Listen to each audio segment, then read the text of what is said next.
La situation dans la ville de Kharkiv est présentement très précaire.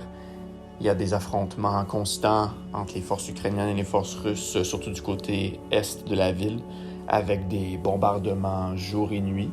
Parmi les gens qui demeurent encore dans la ville et qui, pour la plupart, se réfugient dans les stations de métro, on retrouve beaucoup de personnes âgées qui ne sont tout simplement pas capables physiquement de quitter la ville.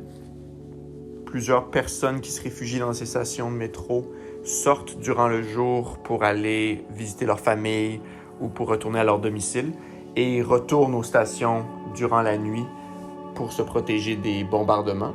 Mais il y a aussi plusieurs personnes qu'on a rencontrées qui ne quittent tout simplement pas les stations et qui demeurent en permanence depuis plusieurs semaines déjà.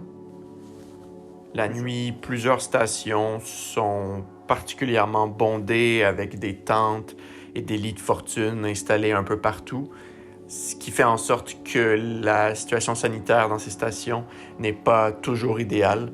Notre équipe a mis en place des cliniques mobiles dans 5 stations du métro de Kharkiv. Durant ces cliniques mobiles, on prodigue des soins de santé primaires, en particulier pour des maladies chroniques telles que l'hypertension ou le diabète, ainsi que pour des infections, particulièrement des infections respiratoires.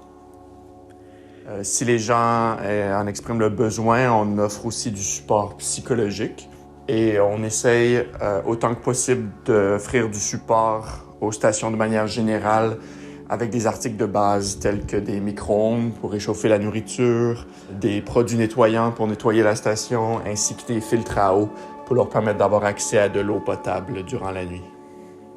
Avec les bombardements constants à Kharkiv, l'enjeu principal auquel fait face notre équipe est bien sûr la sécurité, ce qui fait en sorte qu'on doit planifier judicieusement chacun de nos mouvements et aussi que nos déplacements doivent être faits le plus rapidement possible.